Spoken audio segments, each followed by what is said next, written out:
So Skippy got wind of, I think, I shouldn't really say anything bad about Skippy. I mean, people love it, but the world was starting to go natural, and Skippy needed to keep up with the competition. So they came out with a natural peanut butter that says roasted peanuts, good, sugar, which is natural, palm oil, which is natural. Of course, it's a it's a saturated fat, and then salt. So this is natural, but there's more stuff in it. And it's not necessarily healthy stuff, sugar and palm oil. We don't need to be adding that to our peanut butter. So you gotta read your labels. Stick with your peanuts. That's it. The shorter the ingredient list, the better. Greek yogurt, the only ingredients in this is milk and live active cultures. There's so many yogurts out there that have so many other ingredients and food colorings and things like that and sweeteners that you're going to be hungry in 5 minutes. Get the plain yogurt, put your own fruit and peanut butter or cinnamon or whatever, into your yogurt. There's so many things you can do with plain yogurt. It's the greatest thing. As far as buying foods, are you best off buying, and I don't want to give a plug to anybody, at a place like a natural food store like the one in Hamden on Whitney Avenue? Are you better off going there than Are you better off? Maybe. I just would rather, I think people are more interested in going to their regular local grocery store. I think a lot of those other kind of stores can be very expensive, very intimidating. It's scary to walk into that. You just don't know what things are. I mean, they can be very knowledgeable. The one in Hampton, the people are wonderful. And if you have the money and the time, and go for it, absolutely. You'll see more variety of some of the healthier things that we see in our regular grocery store. If you're willing to do it, go for it. Yes. Absolutely. But I just think the average person wants to go to your local, grocery store. And there's nothing wrong with that. What are those plastic wrappers that you just showed us? So there's two breads that I feel very strongly about. When people buy bread, we see a lot of whole wheat bread on the grocery store shelves, and you think it's the greatest thing, stone ground, 100% whole wheat. It looks all wonderful on the outside, but then when you read in the ingredients, whole wheat flour may be the first ingredient. That's great, but then you're going to see sugar in all different forms on most of those breads. Not all of them, but most of them. Sugar in the form of molasses, raisin juice concentrate, barley malt. There's so many other words that mean sugar. Molasses is used to make it darker. That's what a lot of the whole wheat bread is, darkened with the molasses. So, again, just because it says good stuff on the outside, you really got to read that ingredient statement. These two breads, Ezekiel bread, which, you can get this in a lot of those health food stores. Our regular grocery store has the one brand, but these are very low glycemic breads. They're whole hearty grain breads. They're made with sprouted wheat berries. They're like the original low glycemic breads. Very, very good for diabetics. People that have gluten intolerance, a lot of them can handle this. And there's no sodium, so there's no preservatives in them. They're kept in the freezer or the refrigerator in the grocery store. These are great breads. Ezekiel and Alvarado Street bread. No sodium, because a lot of times when people have sandwiches, they're having bread with your deli meat, and that's like salt with salt, among other things. So if we can cut back the salt in some places, people don't realize that salt is in everything. So where we can cut back on it, that would be a good thing. I like having a grinder that's all vegetables in it. Where's your protein? Oh, okay. The protein. Every time you eat, there should be protein, carbs, and fat. Okay. It's like that zone thing, just stabilizes your blood sugar. Protein, along with fat, is like a slow-burning fuel. It makes you feel satisfied for a longer period of time. Okay. Because I usually will eat an egg sandwich in the morning, an egg white sandwich in the morning. What's the greatest thing? I'm going to give you a recipe. Yes. Do the egg whites. I like the egg whites over the egg beaters because there's other stuff. If you read the ingredient list on the egg beaters, there's other stuff in it, whereas the egg whites, like I buy the all whites, and the only ingredient is liquid egg whites. That's it. So I'll do that, like a half a cup of egg whites with 2 Laughing Cow light cheeses. Oh, I just happen to have a This is a great product, very versatile, but 2 of those in with your egg whites and just either stir it up in a measuring cup in the microwave. What's that? What's that? Laughing Cow light cheese. Laughing Cow light cheese. Okay. And there's a gazillion flavors now. It's awesome. People usually like it with cheese and crackers. Yes. But it's great with your eggs on your Ezekiel bread or your Alvarado Street bread. My That's a great problem is breakfast. I don't cook. I'm a guy who doesn't cook.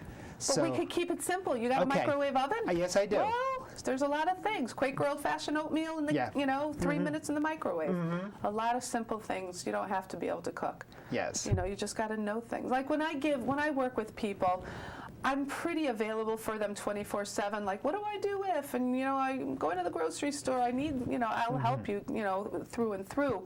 But I have tons of recipe ideas to make things really, really simple. And you want to keep it creative. One of my favorite things is taking the Greek. This is a great snack, a great breakfast. Take the Greek yogurt with some either frozen or fresh blueberries. Throw some peanut butter in it. I'm a little obsessed with peanut butter. And some cinnamon. That could be a meal. It's a snack. It's a great way to start your day because it holds you over between the peanut butter and the yogurt. I can't do peanut butter because it gives me cold sores. That's my food allergy. Can you do almonds, like almond butter? I can do almonds. Yeah. All There's right, an almond butter? Okay, good. Very good. And the only ingredients are almonds. That's all right. it. How is it that so many people have food allergies? You got to wonder.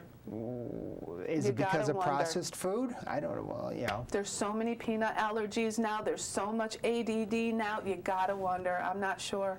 More so than we've ever seen. A lot of it, because, I'm not a scientist, but you read the ingredients in a lot of products, and there's so many food dyes and things. Red dye number 40, yellow dye number 5 and 6, those are the ones that are implicated in a lot of these either cancers or allergies and things like that. Read your labels and see what's in foods. Because I don't remember going through grammar school or high school anybody having food allergies. Right. It's the peanut allergies. It's crazy. If you go to a party when we have holiday parties at work where people bring in food, people put up little cards that say contains nuts, and it's like you never had to do that before. Exactly. Well, people shouldn't be bringing in those kind of treats for snacks when your kids are in elementary school. Stick with stickers and pencils and things like that.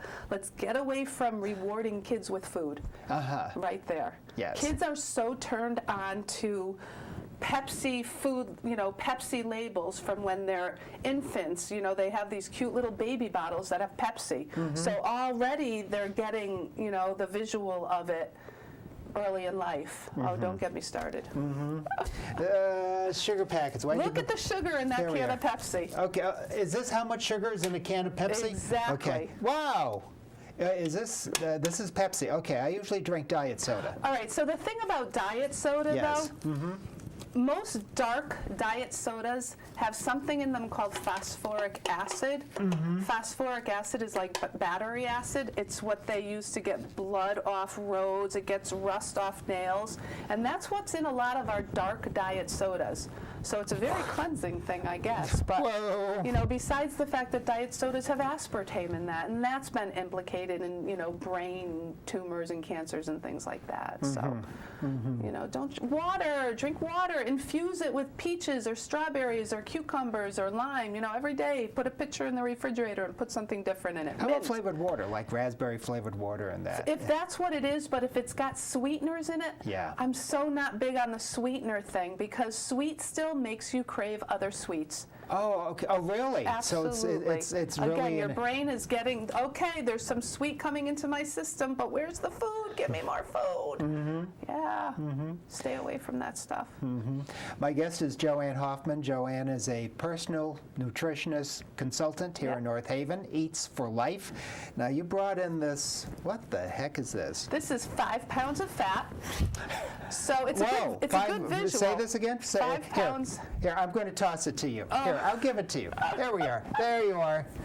This is a good visual. People like this because when I have people come in for measurements, I measure people's body fat percentage. Yes. I tell people how many of these they have lost each visit that they come in. Okay. It gives you a good idea. When you lose weight, the number on the scale is composed of bones, muscle, tissue, organs, fat, water, muscle. And a lot of times people do very crazy diets and they're restricting their calories, they're restricting their nutrients, and the number on the scale could go down. But what are you losing? If you're losing muscle, you're risking slowing down your metabolism. You're defeating the purpose. And you're not going to feel it so much in your clothes. But what I want to make sure people lose is the fat. Right. So that's why I got to educate people about, we want to lose fat and not muscle.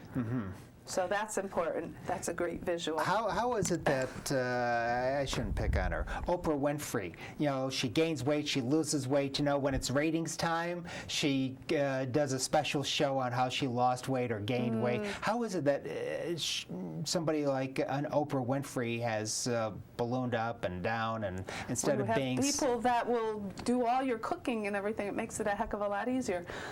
I think she's, at this point in life, come to terms with who she is, though. Yeah. I think a lot of people eat because they're trying to feed something else going on, and I'm not really equipped to handle people that have that kind of eating issue. I can tell you what to eat till the cows come home, but when there's other eating issues, you know, I just don't know enough about that. It's easy enough. Most people have no problem doing the weight loss part. It's very easy to do that, actually.